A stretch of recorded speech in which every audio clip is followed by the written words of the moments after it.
Bonjour à tous. Je suis heureux de vous retrouver aujourd'hui pour parler d'un sujet qui peut transformer profondément une vie de couple, comprendre les besoins émotionnels de son partenaire. Je vais vous expliquer cela avec empathie, clarté et beaucoup d'exemples concrets pour que vous puissiez, dès aujourd'hui, poser des gestes simples qui améliorent la qualité de votre relation. Tout d'abord, il faut comprendre ce que sont les besoins émotionnels.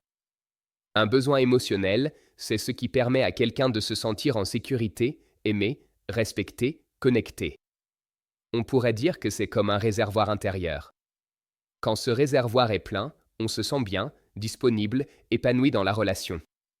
Quand il est vide, on devient irritable, distant, triste ou en demande permanente. Voici deux exemples pratiques. Si un partenaire a besoin de sécurité, il aimera entendre des phrases comme ⁇ Je suis là pour toi.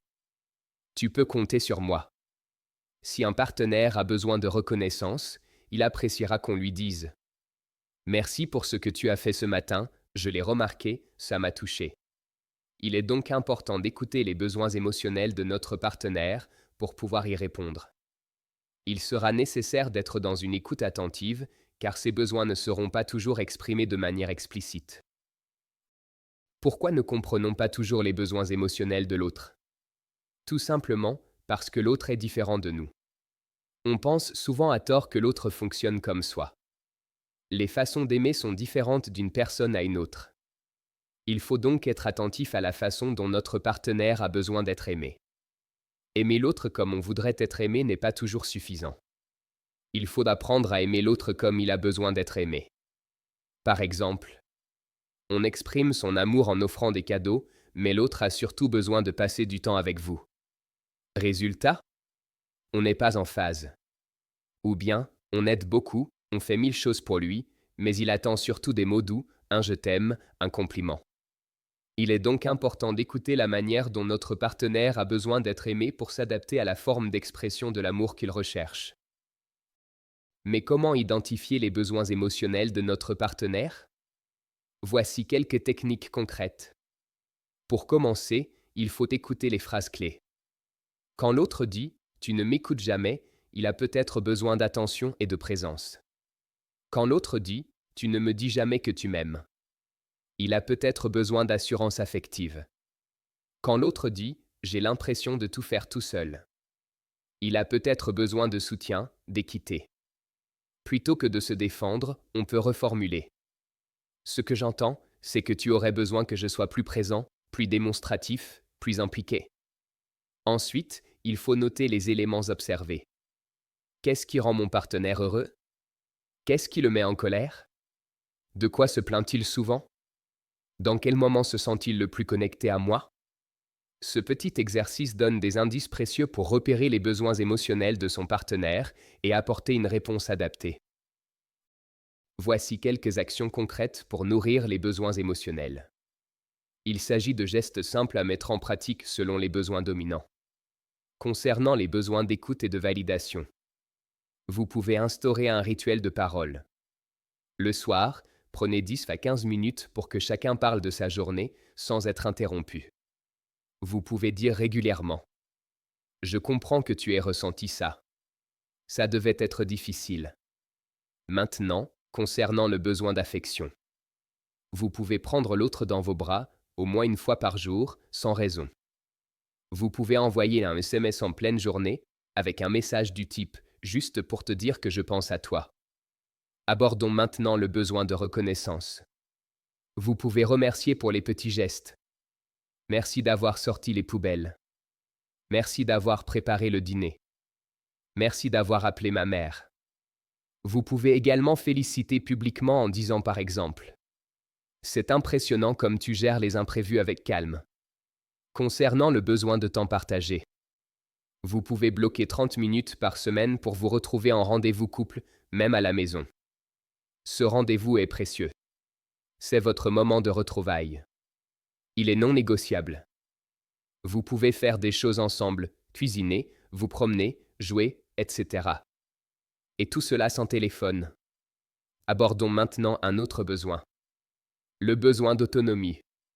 Il est nécessaire de respecter les moments de solitude de l'autre, sans le prendre de façon négative, sans le prendre de façon personnelle. Bien au contraire.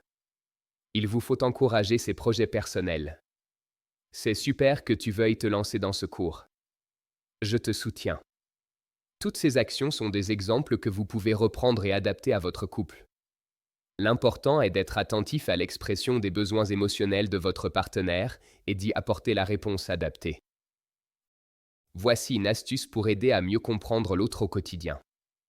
Un petit rituel du dimanche soir peut être celui-ci. Chacun écrit sur un papier. Cette semaine, j'aurais eu besoin de. Ce que j'ai aimé cette semaine, c'est. Puis, vous échangez les papiers. Il n'est pas utile d'apporter des commentaires. Ce rituel sert juste de prise de conscience pour chacun des partenaires. Il est possible aussi de jouer au jeu des cartes des besoins. Acheter ou fabriquer des cartes avec des besoins dessus comme la sécurité, la tendresse, le partage, etc.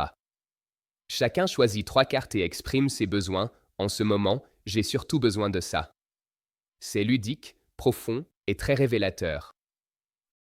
Quand l'autre exprime un besoin, comment gérer la situation? Il faut surtout éviter de se braquer. Ce n'est pas une critique. C'est une invitation à mieux aimer. Il ne faut également pas chercher tout de suite une solution.